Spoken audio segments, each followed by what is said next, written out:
What's going on, y'all? It's your boy 3Stacks right back in this thing for the part 2 of the art of deck building. Now, in segment number 1, I wanted to take a lot of the time out to not only describe summoning mechanics, the art, basically the beneficial accoutrement that comes with going first and going second, the balance between spells, traps, and monsters, also versatility in the form of summoning mechanics. I wanted to get all of that out of the way. Those are the sensitive topics. Now we're going to go down to deck building engines and also basically play styles. So starting off with one of the simplest ways to play, the simplest way to play Yugioh is honestly, it's known as helmet mode. And that is, you know, what I mentioned in the first video, it's actually just control. Control requires little to no skill level whatsoever because it's basically just a summon and set pass kind of playstyle, which anyone can do. And at the right time, they can just activate a trap where the requirements are met to its activation. But there are also more sophisticated playstyles such as combo-eccentric decks. Now, that is something that a lot of people can either do well or not do at all. Combo-eccentric decks are actually the most interesting decks because if played right, they can do what control decks do, and at the same time, they can be very, very aggressive. So they basically have the best of both worlds, but they require a lot more thought process to them. They require a lot more planning ahead. And at the same time, you're basically like, you're playing a game of chess. You really need to plan out your plays. You have to play them in the right order, meaning this card before this card after this card. And if you mess up one time, you could actually just ruin your own play and your turn will be over because of your own mistake. So those play styles are actually the ones that people tend to stay away from the most. True King Dino is probably one of the most successful combo-eccentric decks because so many people did a lot of deck profiles and also combo tutorials to cover that deck that people could look online for the information that they need. There are decks such as Crystron and etc. that a lot of people don't play, that really don't know how to play, that can actually be amazing if played and piloted by the right player. So combo-eccentric decks require a lot of either field spells, spells in general, or even just a lot of monsters that accumulate advantage. Each card is accounted for a combo deck because combo decks actually require multiple cards and specific cards as well for them to play. If they do not open with certain cards, they actually can't do very much, which is a drawback and also a downside to combo-eccentric decks, whereas helmet decks are kind of like, it doesn't matter what hand I draw, as long as I have a monster and traps, I'm good to go. Combo-eccentric decks can actually be even better, such as Pendulum Magicians, because practically the entire deck, every card in it does the same thing. You have a high and a low scale, and you have a lot of ways to search the cards you need. You're basically never going to draw a bad hand.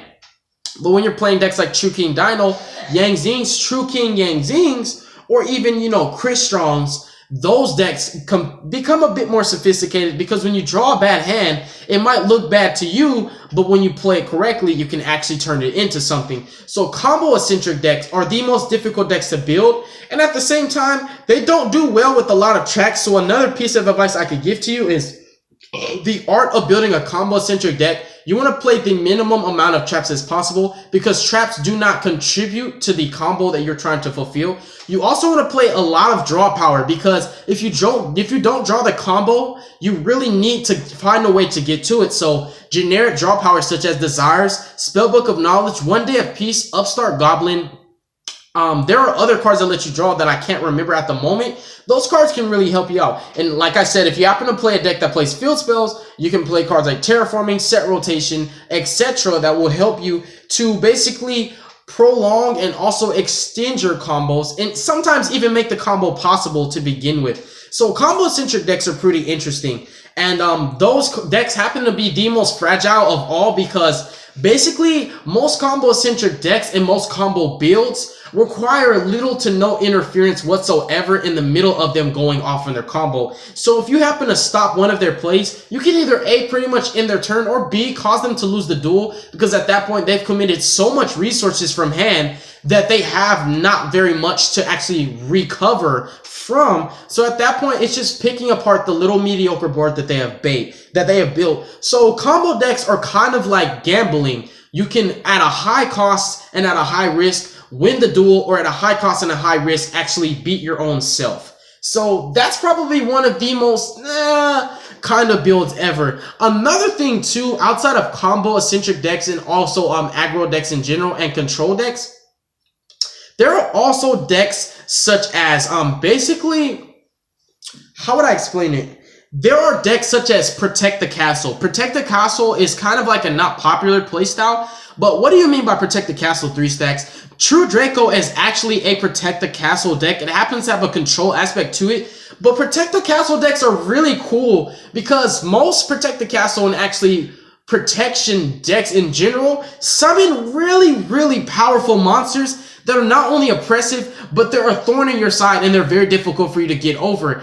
And it becomes more difficult for you because your opponent plays so many cards to protect that monster to make sure that it's nearly impossible for you to get rid of that. So you can even play a Protect the Castle deck. If you're trying to build combo-centric deck, I pretty much gave you the tips that you need for that. If you're playing a combo-centric deck, you know, I told you. If you're playing a stun-based deck, I say you want to play as much traps as possible. You can even go the route of Demise and Duality and play the draw power. So you can draw the maximum amount of traps and cards that you need to protect the monster that you're using. Because the most part, the control aspect comes from your back row. And at the same time, you could even play back row and hand traps. So traps and hand traps at the same time, which is really cool. So it's something that, you know, food for thought. But back to the Protect the Castle theme. Those decks are basically catered and built to summoning the boss monster that they want and sitting on it for as long as possible. A boss monster could be anything from Calamities to Invoke Mechaba to Darklaw to Herald of Perfection to even Masterpiece, the True Draco Slaying King himself. It could even be a barrier statue if that's the boss monster of your deck. So once you summon your boss monster, you're committed to that duel. So a food for thought, if you're building a boss monster deck, you really want to run as many traps as you possibly can, but traps that prevent your opponent from activating specific cards. Solemn Strike is a great example, but there are also cards that prevent your opponent from activating, you know, monster effect in general, such as Skill Drain. There are cards that prevent your opponent from activating effects in Graves, such as Soul Drain. There are also cards like Anti-Spell, Imperial Order, and also Royal Decree. One could even go so far as to main deck cards like Anti-Spell, Royal Decree, Imperial Order, and Skill Drain to shut down all 3 basic Yu-Gi-Oh cards, which is Monster, Spell, and Trap. Because most boss monsters, they really don't matter. The effect sometimes doesn't really matter. It just matters that the monster is huge. It's going to be attacking your opponent's life points directly a lot. And if you can prevent your opponent from summoning anything or using effects, you're basically just poking for huge amounts of damage every single it comes around to your turn. One could even play cards such as Mirror Force so that if your opponent can't get over your monster with card effects, he will just have to try to attack over it. So there's a lot of ways you can build a Protect the Castle deck. Protect the Castle is really fun, and it also can get you some of the best results you'll ever get out of any deck playstyle, because it happens to be one of the strongest playstyles, because every boss monster that is out currently right now is really oppressive. A monster like Herald of Perfection, if protected right, honestly, this card I shouldn't even have put him down because this monster protects himself. He needs really no additional assistance from any card. So I would say cards like Darklaw and also Masterpiece, if you have the right protection, can literally just prevent your opponent from playing. Because if your opponent cannot attack you directly, he basically can't get over this monster. He really cannot defeat you, and you ultimately will win that duel in the game of Yu-Gi-Oh! Might be a little bit more fun for you and less fun for your opponent. So those are the play styles that I basically wanted to make mention of. There are other play styles that might exist that I don't know about, but those are the simplest and also the most popular ones. So when you're building a deck, right? We're gonna get these cards out the way. We explained how to build a deck basically. You know, if you're trying to go for a standard build, you want 20 monsters, 10 spells, and 10 traps, right? You also want to take into consideration how much of what certain kind of card are you playing. If you're playing a deck that does a little bit too much, you know, drawing or a little bit too much searching, you might want to calm down on that and cut a little bit of that out and play actual cards that do something to your opponent. Because if you play a deck, if your deck is built to draw and search a lot, you're ultimately drawing into cards that search, and all you're doing is drawing and searching, and at the same time, your end goal will do nothing to your opponent. So they're really not going to be worried about anything you're doing because you're basically just cycling through your deck for nothing. But if you cut some of those cards that draw on search and put in threatening cards such as boss monsters, board wipes, really good traps, or even powerful hand traps, you're now drawing into cards that can actually do some damage and really just shift the tide into your favor. So let's say, for example, I just wanted to build a random deck. The thing I would take into consideration is how do I want to go about it? What decks are out and how do I want it to be built to counter every single strategy or specific strategy? So I would say, you know what, first things first, I want to play, I always start with my traps first, right? You mainly want to start with monsters first, but when I'm building a deck, I start with traps first. I'm like, you know what? I want to get this thing out the way. So I want to decide what kind of protection I want. So do I want floodgates? Floodgates are a great way to control the duel. Do I want reactive cards such as counter traps? Counter traps are so popular and so difficult to play around because there's no real card that can stop them except theirself. And then there's also just normal traps that have specific requirements, and when the requirements met, they can be activated. So with those basic 3 different kinds of traps, depending on the kind of deck you're building, that determines what kind of trap you play. So if you're playing a Protect the Castle deck, you probably want to play floodgates to prevent your opponent from playing the game of Yu-Gi-Oh! If you're playing a combo-eccentric deck, such as Spirals, you probably want to play cards like Solemn Strike that are reactive, that can kind of counter the specific card that would or interrupt your combos. If you're playing a flat-out balance of oppression at the same time, aggressive cards, aggressive decks, you probably not only want to play evenly matched, but you want to play cards such as Bottomless, Trap Hole, Compose, Book of Moon, even versatile cards such as Forbidden Chalice and Lance that can be played from your hand so that you can be either aggressive or defensive at the same time. So a card like Evenly Matched covers both categories. And so to put in this, I would say a card like Baguska fits the category well because he actually is aggressive and at the same time defensive, which is really cool. He's versatile in that sense. So the kind of traps matter based on the kind of deck you're building. The next thing you want to get into is what kind of spells do I want to play? You can play spells like Lightning Vortex, Dark Hole, Twin Twisters, Raigeki, Cosmic Cyclone. You can play Going Second Hate, which gives nothing to you but takes from your opponent. So you can be that person that's like, I don't care about benefiting my hand. What I want to do is take as many cards from my opponent as possible. So you can main deck, like I said, Twin Twisters, Cosmic Cyclones, Dark Hole, Raigeki, even Lightning Vortex if you're that kind of person. Or you can play cards such as Pot of Desires, field spells, terraforming cards, spells that search and or draw so that you can be like, you know what, this spell doesn't hurt my opponent, but it helps me a lot. And if you're helping yourself and you're playing the right deck, you might end up hurting your opponent at the end because your end goal might just be to win. And there's also spells that kind of just are really specific to the archetype. Really specific to the archetype, I would definitely say is pre-prep. So those spells are kind of spells that you would have no choice but to play pertaining to the archetype that you play because you need that card. So pre-prep matters. Cards like the actual ritual spell or a fusion spell, you have no choice but to play that if your deck happens to be a fusion deck or a ritual deck.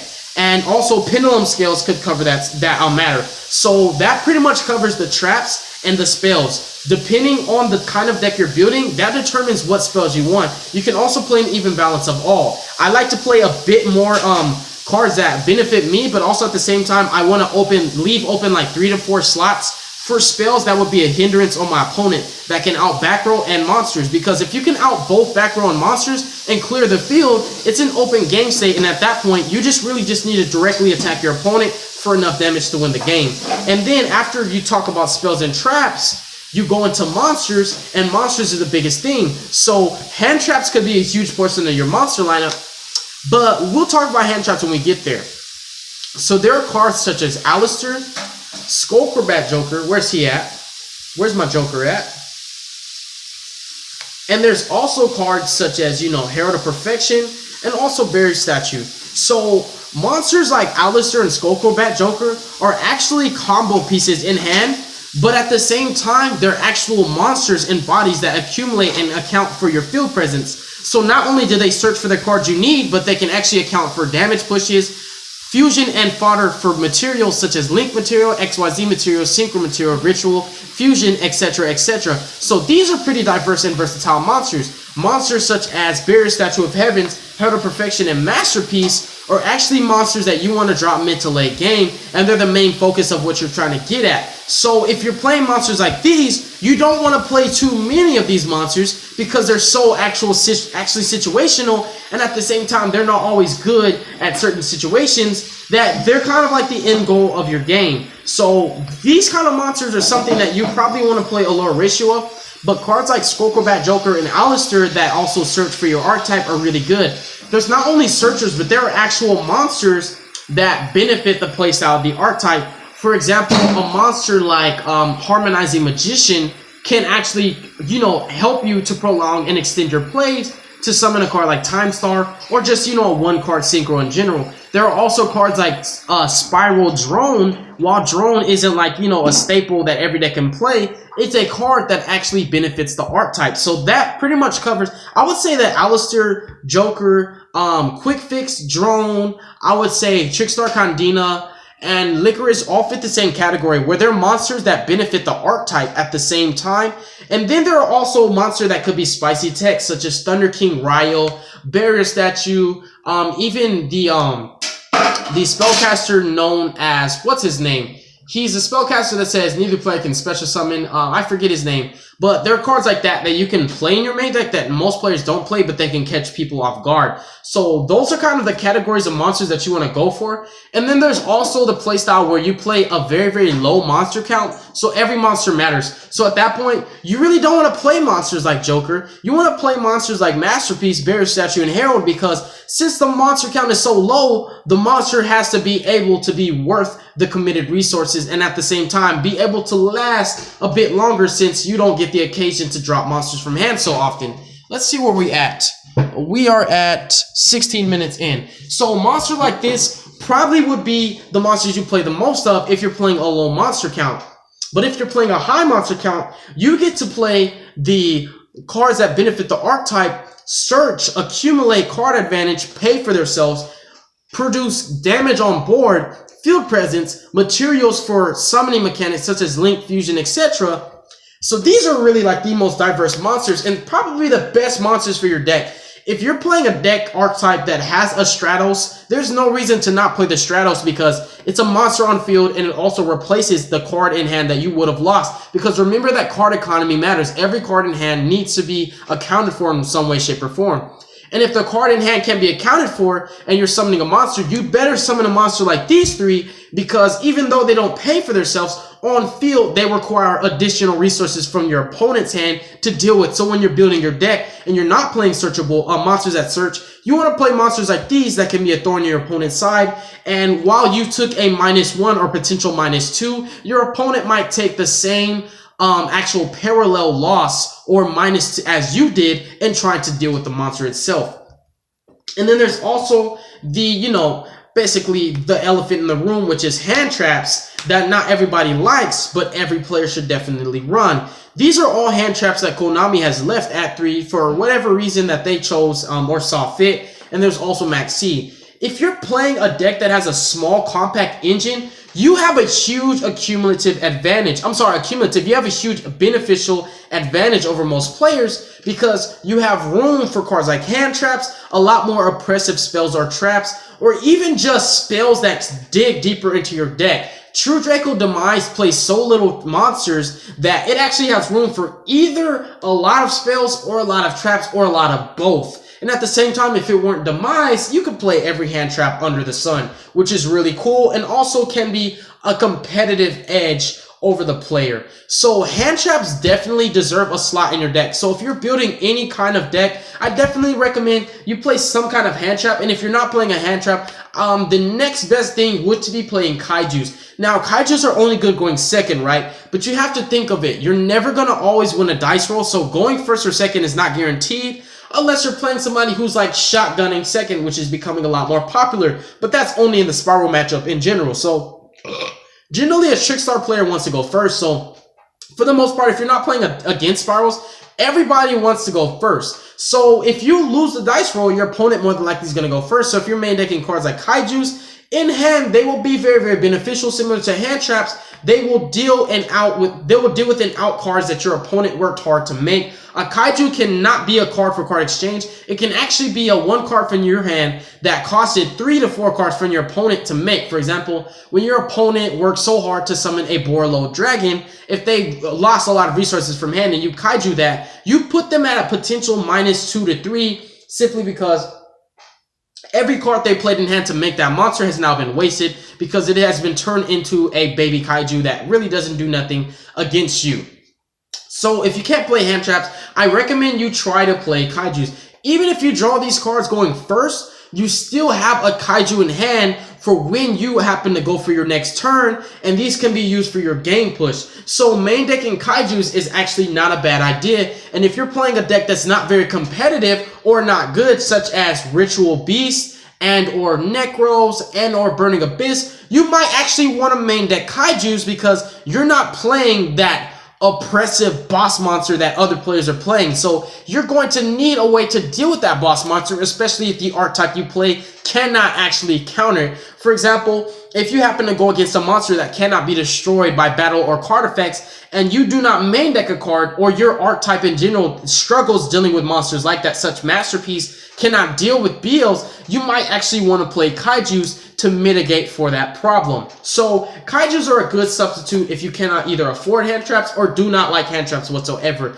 But hand traps are the next segment of monsters that I want to talk about when you're building your deck, because I say either maximize on them or play at least a decent amount. You never want to minimize on them because hand traps can be good going first or second. They're good going first because if you open up with hand traps and you still have your combo, or you have the cards you need, such as if you're playing Barrier Statue, if you draw a Barrier Statue and you draw 4 hand traps, you have the card that you needed to begin with. So these hand traps basically prevent your opponent from establishing itself. And now that because you went first, you've already established yourself, and you having hand traps in hand can prevent your opponent from establishing himself, which forces him to play behind and actually puts you at an advantage over him. In retrospect, on the flip side of things, if you're going second and you have hand traps in your hand, you can prevent your opponent from going off to begin with. And if you have game in hand, you've got game, basically, which is really cool. So hand traps are versatile whether you're going first or second. So I don't look at the cards as bricks, even though most Yu-Gi-Oh players actually think that they're bad cards when you draw too many of them.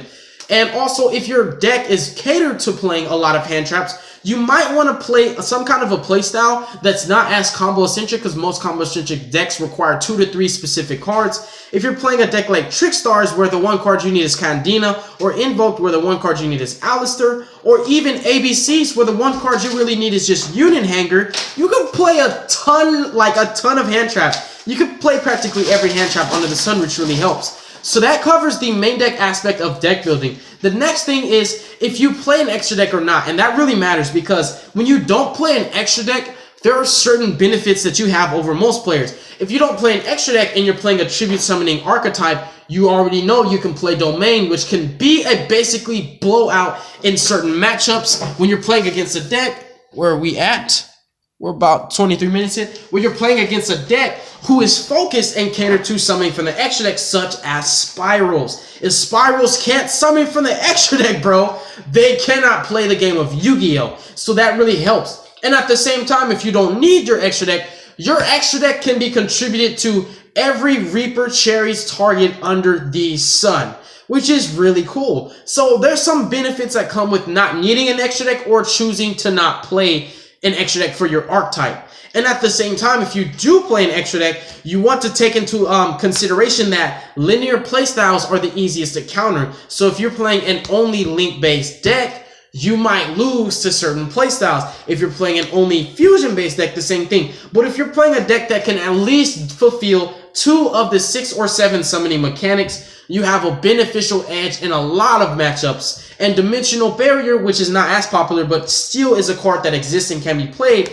might be minuscule and have minimal to no impact against you whatsoever. For example, if you're playing Pendulum Magicians, or no, not even Pendulum Magicians. Let's say if you're playing Metal Foes and your opponent calls Fusion, you can still Pendulum Summon. If your opponent calls Pendulum, you can still Fusion Summon.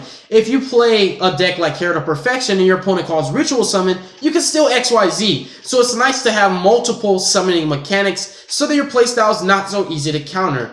Whereas the Invoke archetype only fusion summons, but also is able to link. Link summon is actually the most generic of every summoning mechanic, simply because you can link summon with any monster, whereas when it comes to fusion summoning, yeah, you can fuse with any monster, but a lot of fusions require specific monsters, whereas link monsters require either effect monsters or not effect monsters, which is a lot more actually diverse and actually, you know, it's just a lot more beneficial in the long run. XYZs require certain levels and sometimes specific monsters. So I would say XYZs and links are actually the easiest to make, because outside of links, you can XYZ with a fusion, ritual, synchro, or tribute summon monster, and also tribute summoning the same time with going forth with the link summoning and XYZ summoning. Tribute summoning can be fulfilled at any time because you just tribute a monster to summon a monster. So tribute summoning, link summoning, XYZ are the easiest summoning mechanics to fulfill, and actually sometimes the most not diverse, but sometimes the most generic, meaning that most decks can do so. So if your deck can fusion, you actually have an edge. If your deck can synchro, you have an edge, because you can play cards that not every deck can.